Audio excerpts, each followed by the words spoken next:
Right legal ಆಗಿ ಅವರು ಹೋರಾಟ ಮಾಡಲಿ.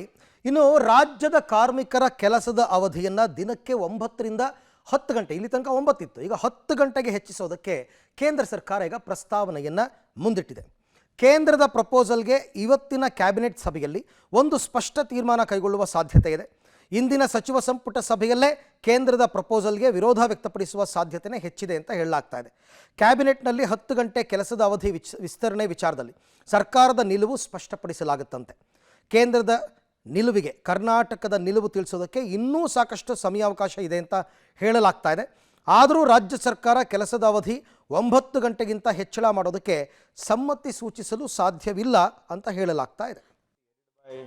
ಬಾಬಾ ಸಾಹೇಬ್ ಅಂಬೇಡ್ಕರ್ ಅವರು 14 ತಾಸಿಂದ 8 ತಾಸು ಮಾಡಿರ್ತಕ್ಕಂಥದ್ದು. 8 ತಾಸು ಕೆಲಸ ಮಾಡಬೇಕು, 1 ತಾಸು ರೆಸ್ಟ್ ಅಂತೇಳಿ. ಈಗ 10 ತಾಸು ಕೇಳ್ತಿದ್ದಾರೆ, 1 ತಾಸು ಎಕ್ಸ್ಟ್ರಾ ಕೇಳ್ತಿದ್ದಾರೆ. ಅವ್ರ ಅಭಿಪ್ರಾಯಗಳನ್ನ ಅಷ್ಟು ಅಳ್ಗಳಕ್ಕೆ ಆಗೋದಿಲ್ಲ. ಅವ್ರನ್ನೆಲ್ಲರೂ ಕರೆಸ್ಬಿಟ್ಟು ಪುನಃ ಒಂದ್ಸಲಿ ಮಾತಾಡಿ ನಮ್ಮ ಅಂತಿಮ ನಿರ್ಧಾರ ತೊಳ್ತೀವಿ. ಯಾರು ಪರ ಇದ್ದಾರೆ, ಯಾರು ವಿರುದ್ಧ ಇರೋದು ಕೂಡ ಗೊತ್ತಾಗಬೇಕಲ್ವ. ಅದ್ರ ಜೊತೆಗೆ ನಾವು ಮೊದಲೇ ಹೋಗಿ ಹೇಳೋದ್ರಿಗೆ ಅರ್ಥನೇ ಇಲ್ಲ. ವಿಶೇಷವಾಗಿ ಎಂಪ್ಲಾಯೀಸ್ಗೆ ಏನಿದೆ, ಎಂಪ್ಲಾಯ್ ಕೂಗೇನಿದೆ ಅದೇ ನಮ್ಮ ಕೂಗಾಗಿರ್ತದೆ ಅಂತ ಹೇಳಿ ಕಿಚ್ಚ ಬಯಸ್ತೀವಿ. ರೈಟ್, ಕೇಂದ್ರ ಸರ್ಕಾರ ಹಲವಾರು ಪ್ರಸ್ತಾವನೆಗಳನ್ನು ಕೊಡ್ತಾ ಇದೆ.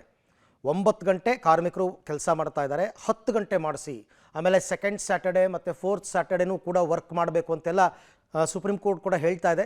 ಬಟ್ ಅದನ್ನು ರಾಜ್ಯದವರು ತೀರ್ಮಾನ ಮಾಡಬೇಕು. ರಾಜ್ಯ ಸರ್ಕಾರದವರು ಇವತ್ತು ಸಂಪುಟ ಸಭೆ ಇದೆಯಲ್ಲ, ಸಚಿವ ಸಂಪುಟ ಸಭೆ, ಸಿದ್ದರಾಮಯ್ಯ ನೇತೃತ್ವದ ಸಚಿವ ಸಂಪುಟ ಸಭೆಯಲ್ಲಿ ತೀರ್ಮಾನ ಮಾಡಿ ಅದಕ್ಕೆ ಒಪ್ಪಿಗೆ ಸಿಗುತ್ತಾ ಇಲ್ವಾ ಅಂತಕ್ಕಂಥದ್ದನ್ನು ಸಭೆಯ ನಂತರ ಅವರು ತಿಳಿಸ್ತಾರೆ.